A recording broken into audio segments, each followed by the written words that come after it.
This is why you're so addicted to your fearful avoidant.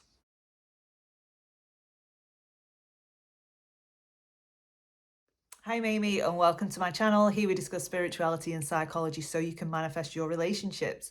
And in today's video, I'm going to talk about the addictive nature of being in a relationship with a fearful avoidant. And a lot of people do get hung up on fearful avoidance, and there are a few reasons why, but these are the main reasons, certainly from what I've noticed from myself being former fearful avoidant.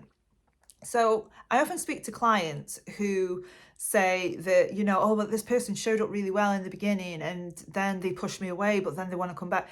And this is the addictive nature of the fearful avoidant. So essentially, fearful avoidance will show up really, really well at the start of a relationship. This is because their core wound of I am unworthy forces them to really work hard to receive love and affection. So they essentially get their self-worth from meeting another person's needs. And because they're showing up so well, because they're present, because they're interested in you, and they want to know essentially, what can I do to prove my worth to this person? And when you're on the receiving end of that, it can make you feel, oh my gosh, this person's the one. They're listening to me, they're interested in me, they want to do things for me. And it can really lead you into a false sense of security that this is who this person is. But in reality, the reason why they're doing this is because they are trying to prove their own worth to you, because they don't feel like they're worthy all on their own. So what you'll get essentially is the dopamine hit, the honeymoon period, but then the fearful avoidance side will come out. So essentially the needs meeting in the beginning part of the relationship, that's their anxious side coming out. I need to prove something. I need to prove that I'm worthy. I need to get proximity. I need connection. I need intimacy. But then there's a certain threshold where the fearful avoidant will start to nitpick, or they'll start to notice that their needs aren't being met as much as they're giving. They're not receiving as much as they're giving. So they will start to tell themselves stories about how they're not worthy of love, exhausted because they're giving and giving and giving and not getting anything back. So what happens then is they have enough, and it's like, I've met all your needs, you're not meeting mine, this relationship's over, door slam. And then being on the receiving end of that, you'll get the down. And maybe it is that you try and sort things out with them. Maybe it is that you try to rekindle the relationship and they discuss with you what the problem was and you try again. But the cycle then continues. So you're on a roller coaster of highs and lows. And this is what is addicted. This is what's keeping you stuck, because whenever you let go of the bad, you're also letting go of the good as well. Because in your mind, you will remember how good they showed up in the beginning and how good they can be, without necessarily considering the intermittent reinforcement element of the relationship. And that can cause somebody to go back into this pattern over and over and over again.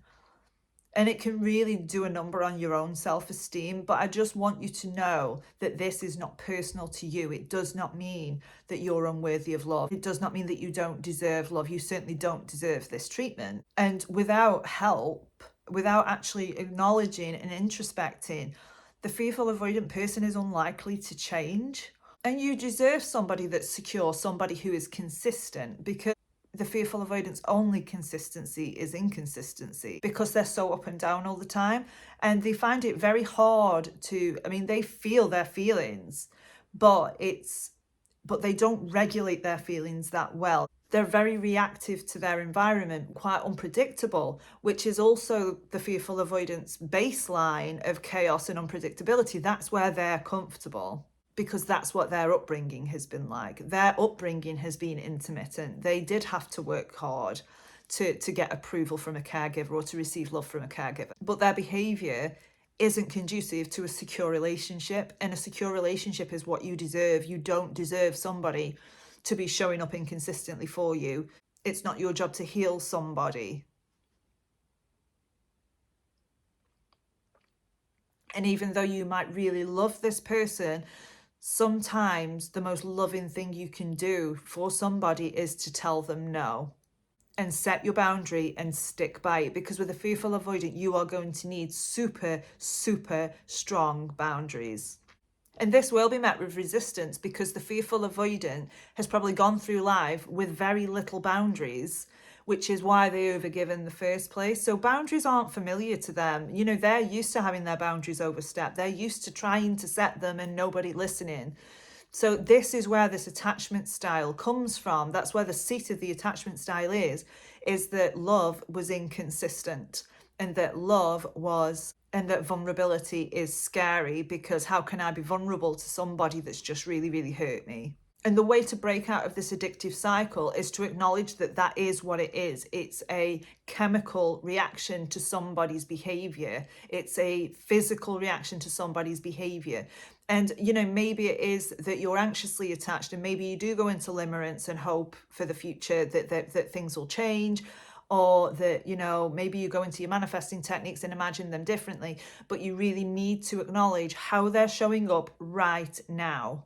How are they actually showing up right in the moment? Because you need to come into acceptance that how things are right now possibly will not change, and you need to put your own oxygen mask on first before you start trying to help somebody else.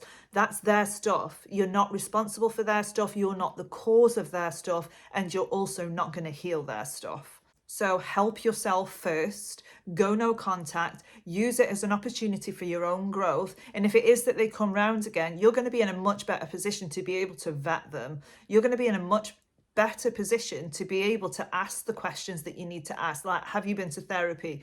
What have you done to change this? What are your plans to repair this, because my trust's been broken? And if they do change, great. If they do all these things, great, absolutely give it another go. But what I want people to know is that you can't just imagine somebody to be different when they're not showing up the way that you want them to show up. You deserve to have a secure relationship where your needs are getting met, and you feel safe and secure, and you feel like the love in your life is consistent, because you do deserve consistency. If you have any questions, pop a comment below, and I hope you found that video helpful, but I will see you in the next video.